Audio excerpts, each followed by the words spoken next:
Hello friends, hope you all are safe and healthy. So we are back with a video in our terminology series in which we are learning about different terms, and our last video is on NPCI, that is National Payment Corporation of India.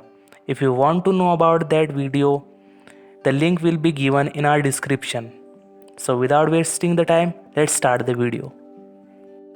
So in this video, we're going to talk about New Indian Economic Policy.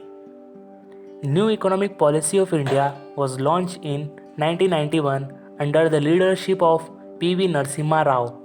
This policy opened the door of the Indian economy for global exposure for the first time.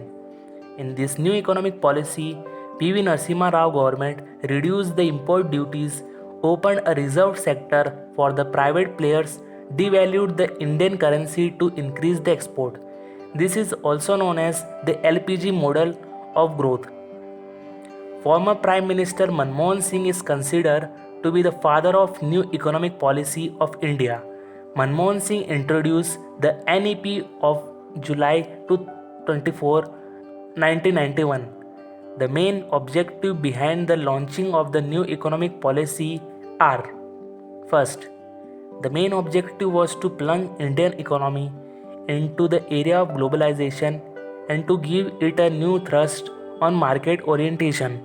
Second, the NEP intended to bring down the rate of inflation.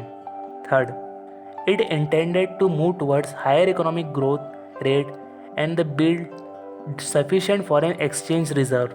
Fourth, it wanted to achieve economic stabilization and to convert the economy into a market economy by removing all kinds of uncertainty restriction. Fifth, it wanted to permit the international flow of goods, services, capital, human resources and technology without many restrictions. Now coming to the next part of the video, which is branches of new economic policies. The branches of new economic policies are liberalization, privatization and globalizations. Now let's understand what is liberalization. Liberalization of the economy means freedom of the producing unit from direct physical control imposed by the government. The following steps are undertaken in liberalization measures are: first, free determination of interest rate by the commercial banks. Under the policy of liberalizations, the interest rate of the banking system will not be determined by RBI. Rather, all commercial banks are independent to determine the rate of interest. Second, increase in the investment limit for the small scale industries.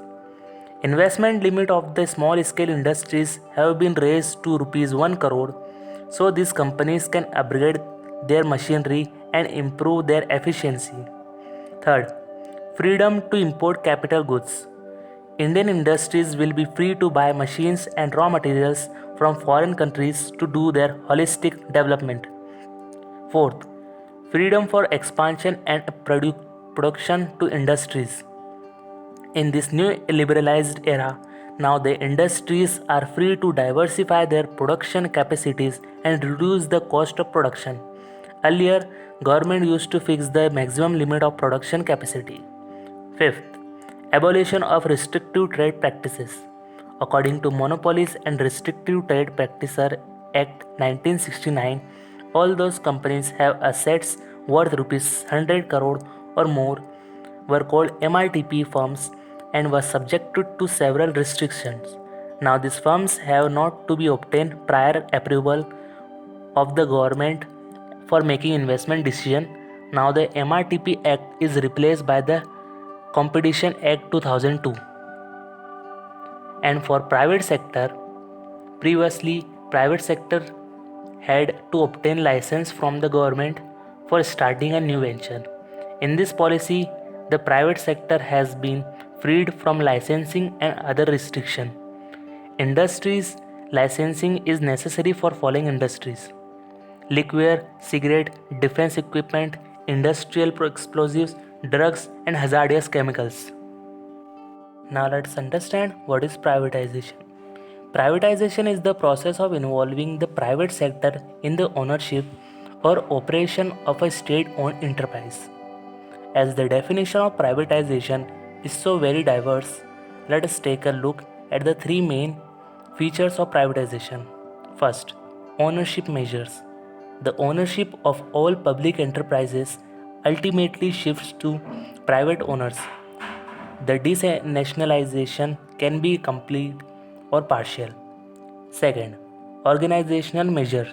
This is where we limit the control of the state in public companies. Some method includes holding company structuring, leasing, structuring of the enterprise, etc. Third, operational measure. Public organization and companies were running into huge losses. So the efficiency of this company was to be increased. Now let's understand what are the advantages of privatization. First, in a public company, there is a lot of political interference. This may divert the company from taking economically beneficial decision. However, a private company will not let political factors affect their performance. Second, in public companies, at times the government can only think about the upcoming elections, so all their goals may be short term in the process of trying to gain favor of the voting public. But a private company does not have such restriction. They have long-term goals and ambition and steer the company in the right direction. Third, privatization will also increase competition in the market. Consequently, this has proved to very beneficial to consumers. Healthy competitiveness is an economically will push efficiency and performance. Now let's understand what is globalization. Globalization may be defined as a process associated with increasing openness, growing economical interdependence and deepening economic integration in the world economy. Following steps are taken for globalization are: first, reduction in tariffs. Custom duties and tariff imposed on imports and exports are reduced gradually just to make Indian economy attractive to the global investors. Second, long-term trade policy. Forcing trade policies was enforced for a longer duration. Main feature of the policies are liberal policies. All control on foreign trade have been removed. Open competition have been encouraged. Third, partial convertibility of Indian currency. Partial convertibility can be defined as the convert Indian currency in the currency of other countries so that the flow of foreign investment in terms of foreign institutional investment and department foreign direct investment. This convertibility stood valid for following transaction. First, remittance to meet family expenses. B. Payment of interest. C. Import of and export of goods and services.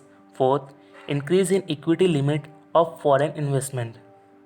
Equity limit of foreign capital investment have been raised for 40% to 100%. In 47 high priority industries, foreign direct investment to the extent of 100% will be allowed without any restriction. In this regard, Foreign Exchange Management Act will be enforced.